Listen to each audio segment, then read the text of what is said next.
ಇನ್ನು ಕಲಬುರಗಿಯಲ್ಲಿ ಬರದ ಆತಂಕ ಶುರುವಾಗಿದೆ.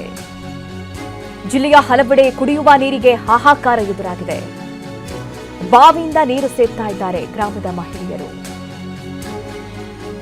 ಭೀಕರ ಬರದ ಆತಂಕ ಜನರನ್ನ ಕಾಡ್ತಾ ಇದೆ. 106 ಅಡಿ ಆಳದಿಂದ ನೀರು ಸೇದಬೇಕಾದಂತಹ ಪರಿಸ್ಥಿತಿ ಎದುರಾಗಿದೆ. ಇಡೀ ಗ್ರಾಮಕ್ಕಿರೋದು 2 ಬಾವಿ. 6 ರಿಂದ 7 ಸಾವಿರ ಜನಸಂಖ್ಯೆ ಇರುವಂತಹ ಬಿದನೂರು ಗ್ರಾಮ. ಒಂದು ಬಾವಿ ಬತ್ ಹೋಗೋ ಬಗ್ಗೆ ಜನರಿಗೆ ಆತಂಕ ಎದುರಾಗಿದೆ. ನೋಡಿ, ಜನ ಯಾವ ರೀತಿ ಕಾದಿದ್ದು ಸಾಕಷ್ಟು ಅಡಿಗಳ ಕೆಳಗಡೆ ಇರುವಂತಹ ನೀರನ್ನ ಸೇದಿ ಕುಡಿಯೋದಕ್ಕೆ ಬಳಸಬೇಕಾಗಿದೆ. ಅಂತಹ ಪರಿಸ್ಥಿತಿ ಎದುರಾಗಿದೆ. ಯಾವಾಗ ಮಳೆ ಬರುತ್ತೆ ಅಂತ ಜನ ಕಾಯ್ತಾ ಇದ್ದಾರೆ. ಈ ಕುರಿತಂತೆ ನಮ್ಮ ಪ್ರತಿನಿಧಿ ದತ್ತಾತ್ರೇಯ ಪಾಟೀಲ್ ಸ್ಥಳದಿಂದ ವರದಿ ಕೊಟ್ಟಿದ್ದಾರೆ. ಬನ್ನಿ ನೋಡೋಣ.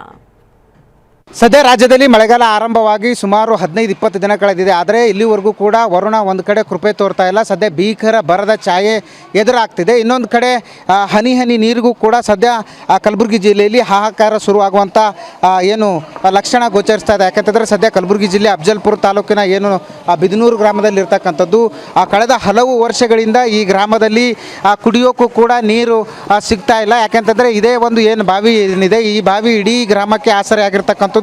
ಈ ಬಾವಿಯಿಂದಲೇ ಪ್ರತಿದಿನ ಇಲ್ಲಿನ ಏನು ಮಹಿಳೆಯರು ಏನಿದ್ದಾರೆ, ದಿನ ಬೆಳಗ್ಗೆ ಆದರೆ ಸಾಕು ಬಾವಿಯಿಂದ ನೀರು ಸೇದೋದೇ ಕೆಲಸ ಆಗಿರ್ತಕ್ಕಂಥದ್ದು ಕೂಡ ನೀವು ಕೂಡ ದೃಶ್ಯದಲ್ಲಿ ನೋಡ್ಬೋದು. ಯಾವ ರೀತಿಯಾಗಿ ಅಂದರೆ ಬೆಳಿಗ್ಗೆಯಿಂದ ಮಹಿಳೆಯರು ತಮ್ಮ ಎಲ್ಲ ಕೆಲಸಗಳನ್ನು ಬಿಟ್ಟು ಬಾವಿಯಿಂದ ನೀರು ಸೇದುವಂಥ ಕೆಲಸಕ್ಕೆ ಕೈ ಹಾಕ್ತಿದ್ದಾರೆ. ಯಾಕಂತಂದರೆ ಇಲ್ಲಿಂದ ಒಂದು ಬಿಂದಿಗೆ ನೀರು ತಗೊಂಡು ಹೋದರೆ ಅವ್ರದ್ದೆಲ್ಲ ದಿನನಿತ್ಯದ ಕೆಲಸಗಳಾಗ್ತವೆ.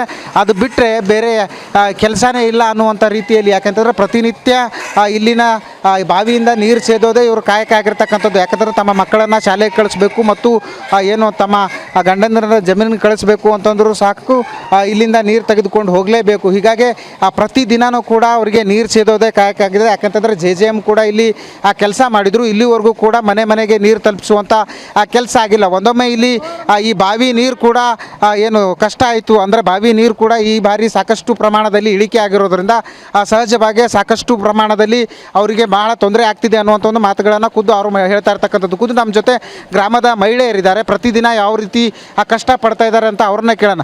ಅಮ್ಮ, ಈಗ ಪ್ರತಿದಿನ ನಿಮ್ದು ಇದೇ ಕೆಲಸ ನೀರು ಇದೇ ಕೆಲಸ ರೀ, ನೀರು ತರೋದು. ಈಗ ಮಾಡ್ತೀನಿ ಅಂತ 4 ವರ್ಷ ಐತ್ರಿ. ಕೆದರಿಟ್ರ ಮನೆಗಳು ಅಂದ್ರೆ ಒಟ್ಟು ಚರಂಡಿ ಆಗ್ಯಾವ್ರಿ. ರೋಡ್ಗಳು ನೀರ್ದು ನಳದ ಏನು ವ್ಯವಸ್ಥೆ ಇಲ್ರಿ ನಮ್ಮ ಊರಿಗೆ. ಒಂದು ವೇಳೆ ಕರೆಂಟ್ ಹೋಯ್ತಂದ್ರೆ ನೀರು ಜಗ್ಲಕ್ಕೆ ಭಾಳ ಕಷ್ಟ ಅದ ರೀ. ನೀರು ಬಂದು ಬೀಳಲ್ರಿ. ಆ ನಮನ್ ಅದ ರೀ ಊರಿಗೆ. ಒಟ್ಟ ಏನೋ ಸ್ವಚ್ಛ ಇಲ್ಲ ನೋಡ್ರಿ. ಮುಂಜಾನೆ ಎಲ್ಲ ಕೆಲಸ ಬಿಟ್ಟಿದೆ ನೀರು ಇದೇ ನೀರೇ ರೀ. ನೀರು ಜಗ್ಗೋದೇ ರೀ. ಕೆಲಸ ಬಿಟ್ಟು ನೀರೇ ಬರಲ್ಲ. ನಮ್ಮ ಜೊತೆ ಇನ್ನೊಂದಿಷ್ಟು ಮಹಿಳೆಯರಿದ್ದಾರೆ, ಏನು ಹೇಳ್ತಾರೆ ಅಂತ. ಅಮ್ಮ, ಈಗ ಎಷ್ಟು ವರ್ಷದಿಂದ ಇದೇ ರೀತಿಯಾಗಿ ನೀರು ಸೇದೋ ಕೆಲಸ ಆಗ್ತಿದೆ? ನಿಮ್ಗೆ ಎಷ್ಟು ತ್ರಾಸ ಆಗ್ತದೆ? 60-70 ವರ್ಷ ಐತ್ರಿ ಸರ್. ನೀರು ಇಲ್ರಿ. ನಾವು ಇಲ್ಲಿದು ನೀರು ಜೊಕ್ಕೊಂಡು ಹೋಗಿ ಮನೇನ ಕೆಲಸ ಮಾಡ್ಕೊಂಡು ಹೊಲ್ಕೋಬೇಕ್ರಿ ಸರ್. ಮಕ್ಳಿಗೆ ಶಾಲೆಗೆ ಹಚ್ಕೊಡ್ಬೇಕ್ರಿ. ಭಾಳ ನಮ್ಮದು ಕಷ್ಟ ಅನ್ನದ ರೀ ಸರ್. ಮುಂದರೆ ನಾವು ನೀರ ನಳ ಮಾಡಲಿಲ್ಲಲ್ರಿ. ಅವ್ರಿಗೆ ಯಾವ ಪಂಚಾಯತ್ ಎಲೆಕ್ಷನ್ನು ಹಾಕಲ್ರಿ, TPS ಎಲೆಕ್ಷನ್ನು ಹಾಕಲ್ರಿ, ಅವು ಮ್ಯಾಲಿನ ಎಲೆಕ್ಷನ್ ಓಟ್ನು ಹಾಕಲ್ರಿ ನಾವ್ರಿ. ನಮಗೆ ಸೀದಾ ನಮ್ಮ ಮನೆಗೆ ನಳ ಬರ್ಬೇಕ್ರಿ. ಇದೇ ಕಷ್ಟ ಮಾಡಿಕೊಂಡು ನೀರು ಮನೆ ಜೊಗ್ಗಲ್ಗೆ ಹೋಗಿಸಂದ್ರೆ ನಮ್ಮ ಅಲ್ಲಿ ಬಾಯ ನೀರು ಹಿಡ್ಲಿಕ್ಕೆ ಹೋಗಿ ನಾ ದಪ್ಪ ಅಂತ ಬೀಳ್ತಿದ್ರಿ. ಬಿದ್ದಿರೋ ತಕ್ಷಣ ಇಲ್ಲಿ ಯಾರು ಬಾಯಿ ಮೇಲೆ ಒಮ್ಮೊಮ್ಮೆ ಯಾರೇ ಇರ್ತಾರೆ, ಒಮ್ಮೊಮ್ಮೆ ಯಾರೇ ಇರಲ್ರಿ. ನಾನು ಬಿದ್ದ ತಕ್ಷಣ ಸಾಯೋದೇ ಅಲ್ರಿ. ನಮ್ಗೆ ನೀರು ಬೇಕ್ರಿ ಸರ. ಕ್ಯಾಮ್ರಾ ಪರ್ಸನ್ ವಿಜಯ್ ಜೊತೆ ದತ್ತಾತ್ರೇಯ ಪಾಟೀಲ್, TV9 ಕಲಬುರಗಿ.